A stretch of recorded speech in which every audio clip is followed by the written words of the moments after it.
আসসালামু আলাইকুম প্রিয় দর্শক, শুভেচ্ছা সহ স্বাগত জানাচ্ছি চ্যানেল আই সংবাদে এবং সংবাদ কক্ষে আপনাদের সাথে আছি আমি ফাহমিদা দোলা। আর বিস্তারিত সংবাদের শুরুতেই জানিয়ে দিচ্ছি ফ্রেশ প্রিমিয়ামটি সংবাদ শিরোনামগুলো।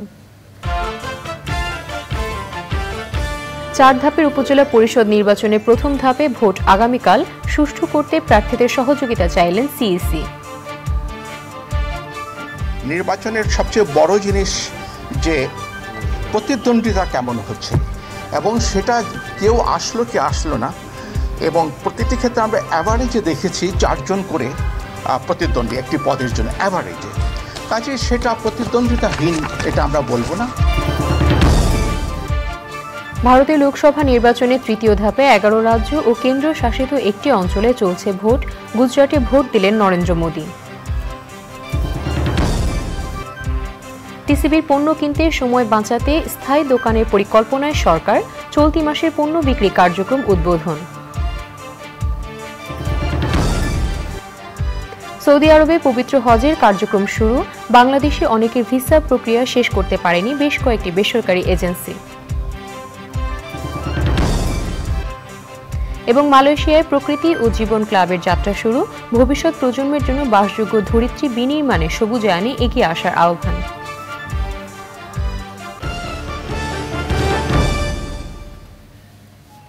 সংবাদ শিরোনামগুলো জানাচ্ছিলাম। এখনকার এই সংবাদ আয়োজন একই সঙ্গে চ্যানেল আইয়ের ইউটিউব চ্যানেলে এবং চ্যানেল আইয়ের ওটিটি প্ল্যাটফর্ম আই স্ক্রিনে লাইভ স্ট্রিম হচ্ছে। যাচ্ছে বিস্তারিত প্রসঙ্গে।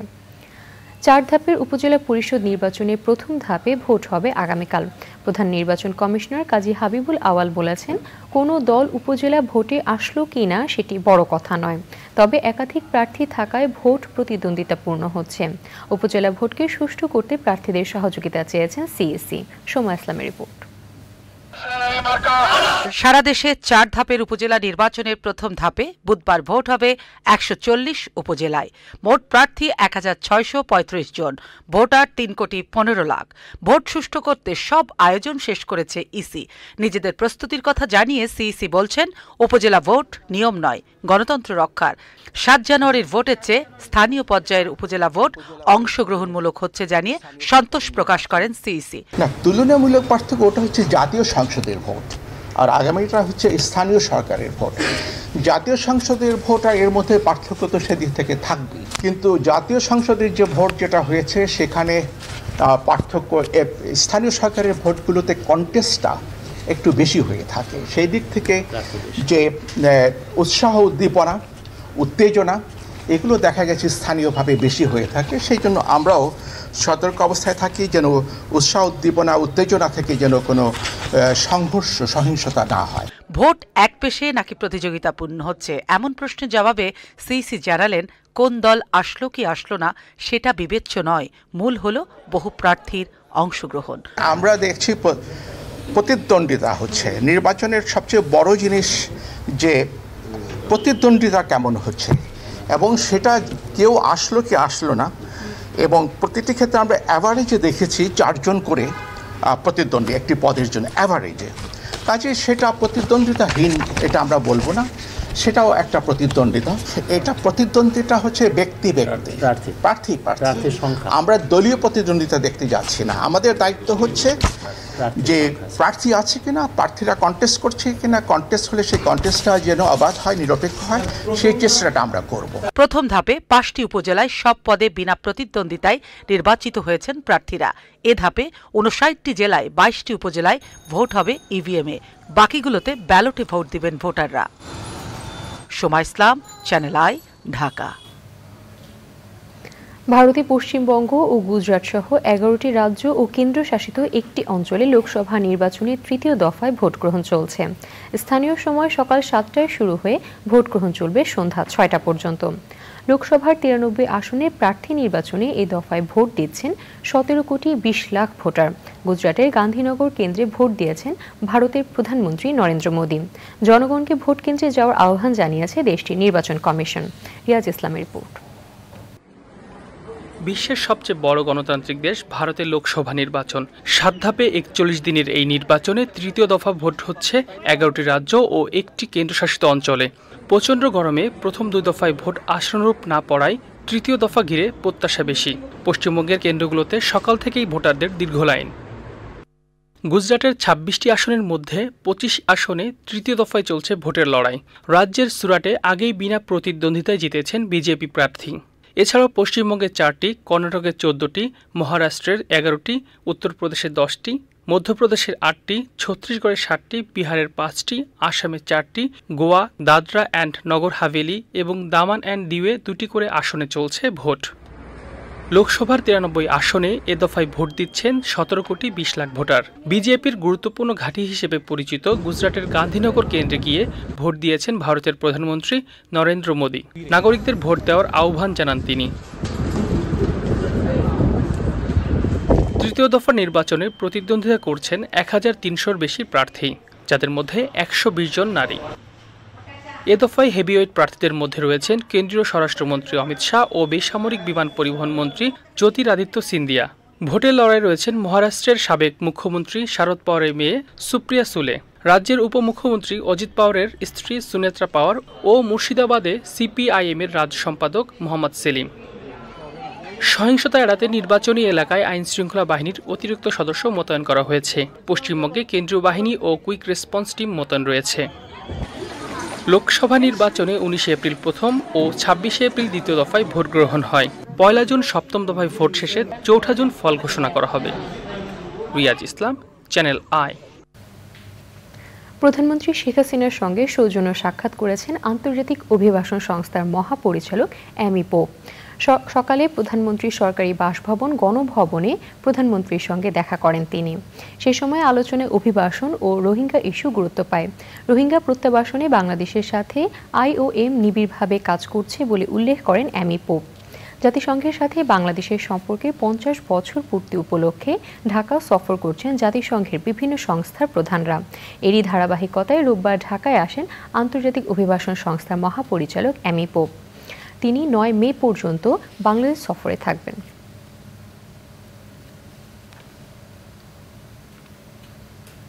টিসিবির পণ্য কিনতে এসে মানুষের যাতে সময় নষ্ট না হয় সেজন্য স্থায়ী দোকানের পরিকল্পনা করছে সরকার।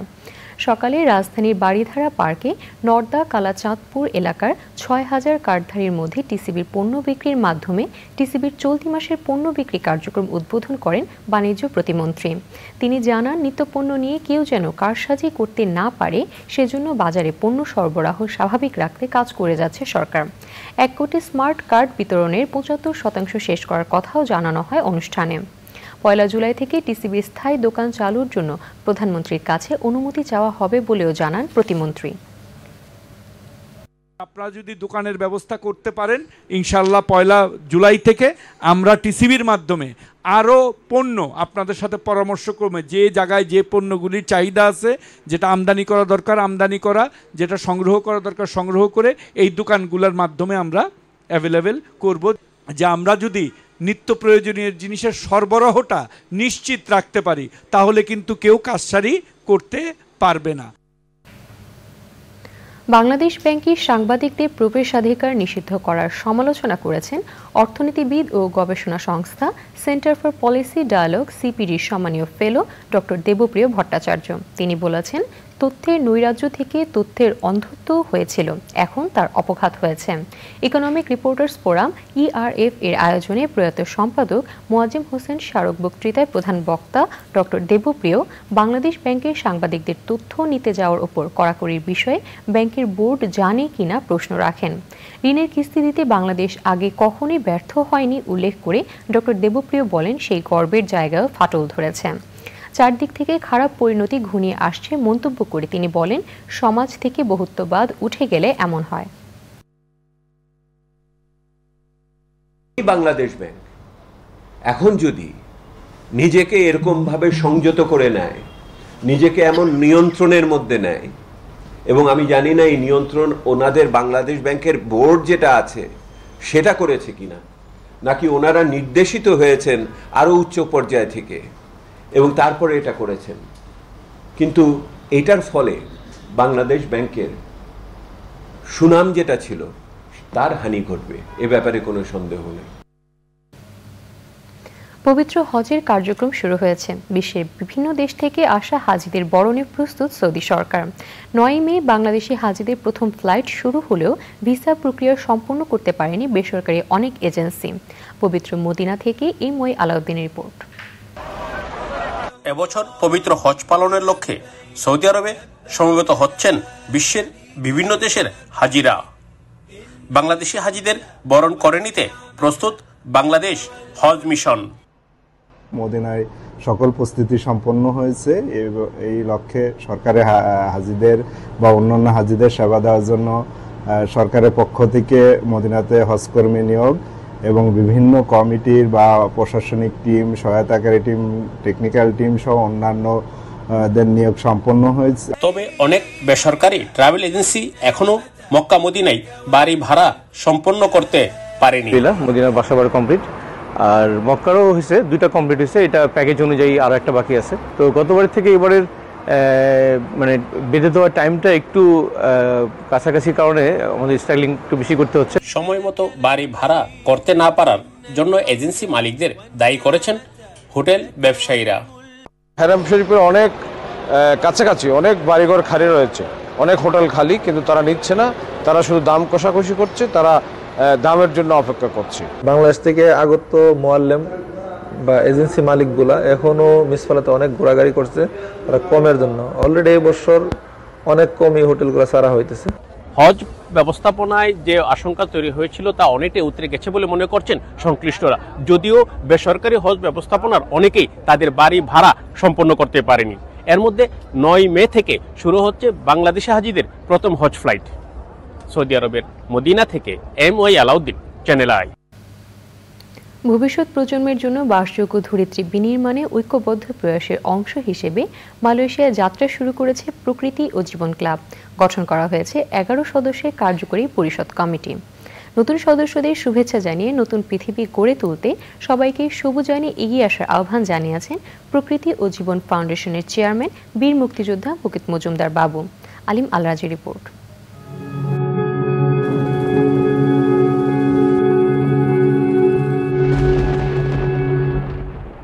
জলবায়ু অভিঘাত মোকাবেলা ও প্রাণ প্রকৃতি রক্ষায় যুগেরও অধিক সময় ধরে কাজ করে যাচ্ছে প্রকৃতি ও জীবন ফাউন্ডেশন।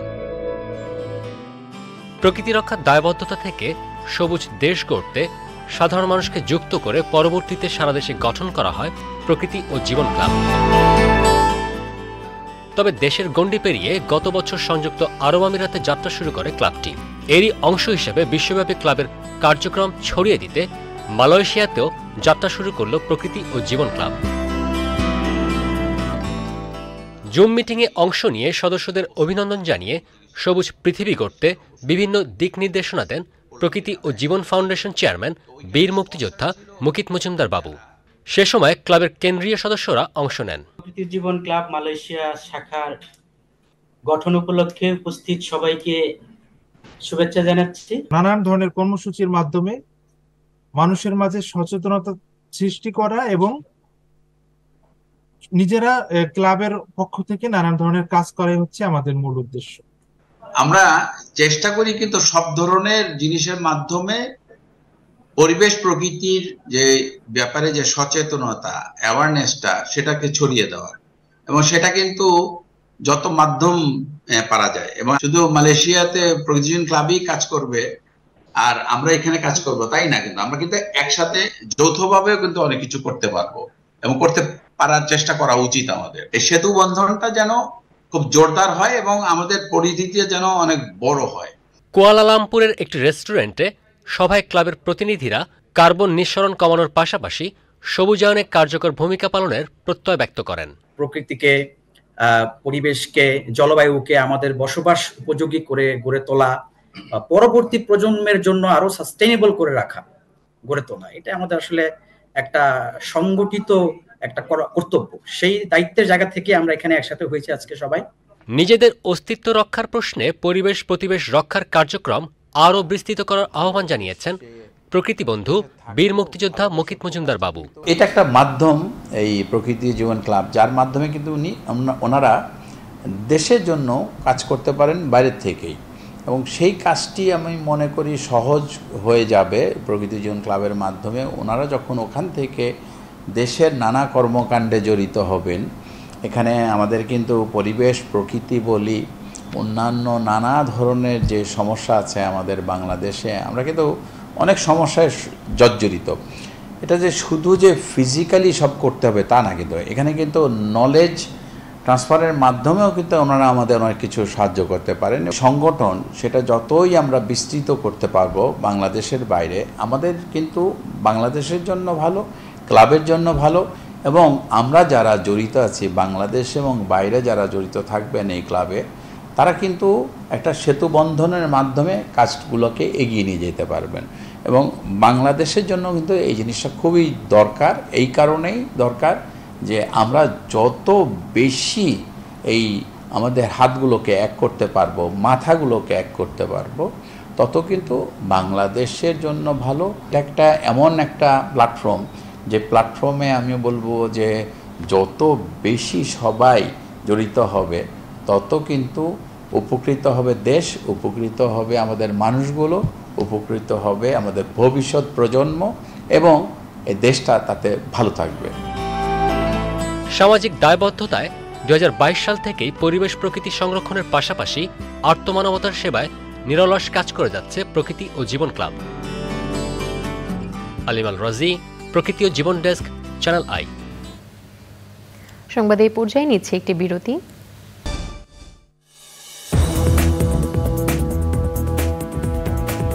বিরতির পর আবার আমন্ত্রণ চ্যানেল আই সংবাদে।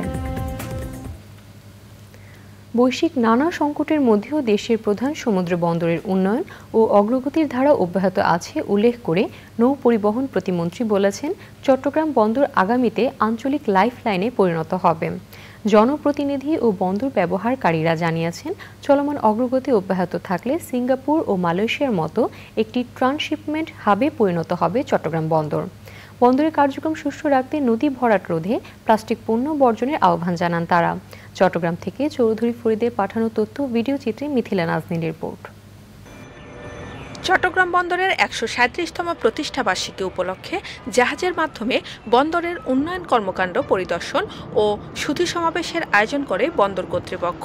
দেশের বিশিষ্ট নাগরিক, বন্দর ব্যবহারকারী, জনপ্রতিনিধি, কূটনীতিবিদ, বীর মুক্তিযোদ্ধা, সাংবাদিক এবং প্রশাসনের শীর্ষ কর্মকর্তারা অংশ নেন এই আয়োজনে।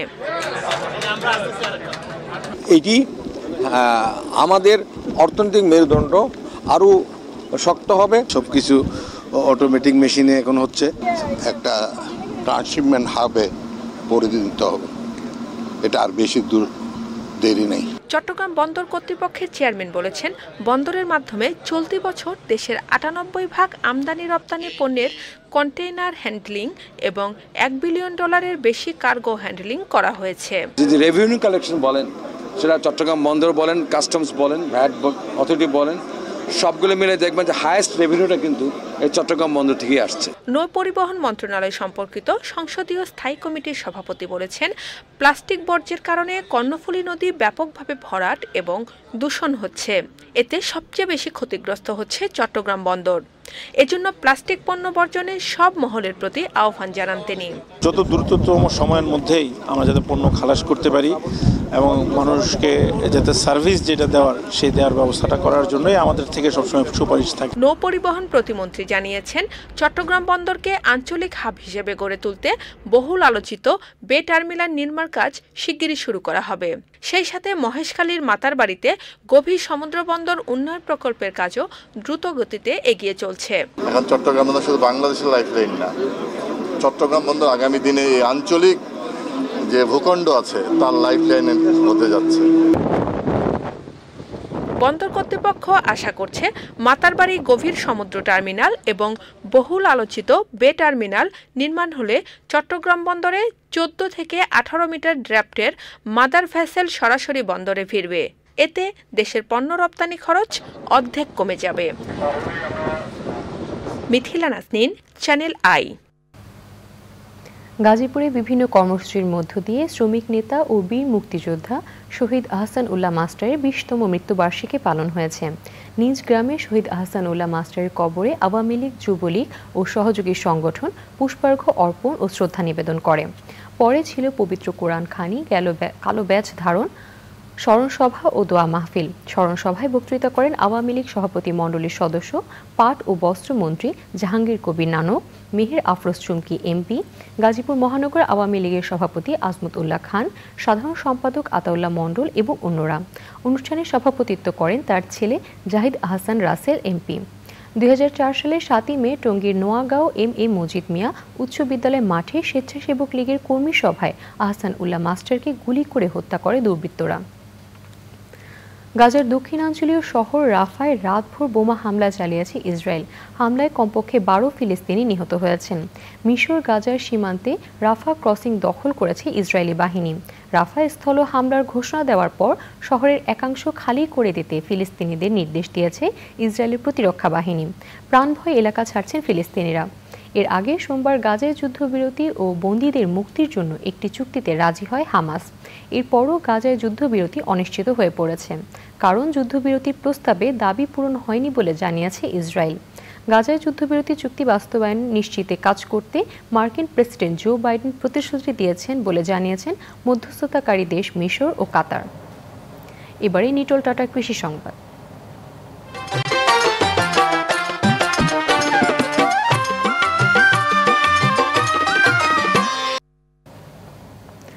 গাইবান্ধার 4 উপজেলার চরাঞ্চলে এবার ভুট্টার ব্যাপক আবাদ হয়েছে। চরের অর্থকরী দানাদার ফসল ভুট্টার ভালো ফলনে লাভের আশায় কৃষক। তবে সার, তেল ও সেচ কার্যক্রমের উপকরণের দাম বাড়ায় বেড়েছে উৎপাদন খরচ।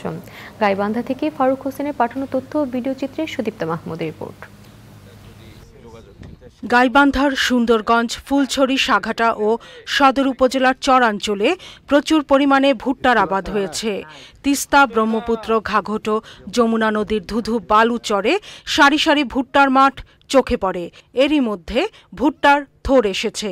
মহাজাদু আছে, টাইগার আছে, পাইনেল আছে, অনেক জাতের ভুট্টা হচ্ছে। ফলন মনে করেন কিছুটা হলেও বাড়ছে, 2-1 মণ বাড়ছে আগের চাও। জাত মোটামুটি এটা ভালোই। এই কয় বছর এই বছর ফলন মনে হয় আশা করি বেশি হবে, তাতে লাভবান বেশি হবে। প্রথম গাড়ার পর যখন জ্বালা বাড়ায় ওই টাইমে একবার স্প্রে করতে হয়। আবার যখন মনে করেন যে একা ডোয়া যায় তখন এই কলকিত ধরে, কলকিত 2-3 বার স্প্রে করা লাগে। চরাঞ্চলে বিঘা প্রতি 15 থেকে 20 হাজার টাকা খরচ করে 35 থেকে 40 মণ পর্যন্ত ফলন পাওয়া যায়। বাজারে প্রতি মণ দানাদার ভুট্টা 1000 টাকায় বিক্রি হলে বিঘা প্রতি 20 থেকে 25 হাজার টাকা আয় হবে কৃষকের। 55 কেজি পর্যন্ত নামে শতকে। আমি কয়েক বছর ধরে ভুট্টা আবাদ করি, প্রায় 17-18 বছর ধরে। এতে আমি অনেক টাকা ইনকাম করছি। আমাদের জায়গার মানুষও অনেক টাকা ইনকাম করছে। আমরা এটা ভুট্টাতে আমরা খুবই খুশির মধ্যে আছি, আনন্দের মধ্যে আছি।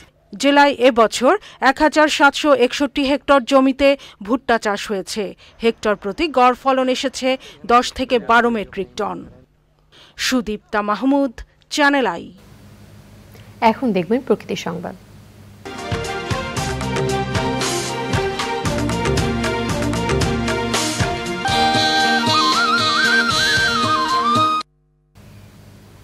জলবায়ুর অভিঘাত মোকাবেলায় নীলফামারীতে বৃক্ষরোপণ ও পরিচ্ছন্নতা ক্যাম্পেইন হয়েছে।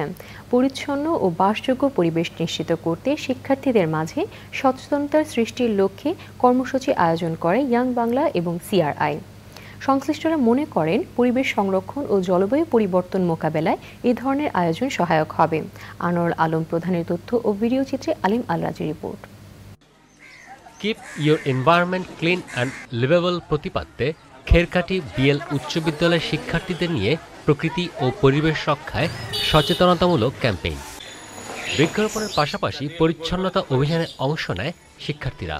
আমরা পরিবেশের ভারসাম্যকে টিকে থাকার জন্য গাছপালা লাগাচ্ছি এবং অন্যদেরকে গাছপালা লাগাতে উৎসাহিত করছি। গাছ লাগিয়ে বৃক্ষরোপণের মাধ্যমে জনগণকে সচেতন করতে চাই। গাছপালা লাগালে আমাদের পৃথিবী অনেক ভারসাম্যের মাঝে ফিরে আসবে, যার ফলে পৃথিবী আবার আগের মতো স্বাভাবিক হতে পারবে।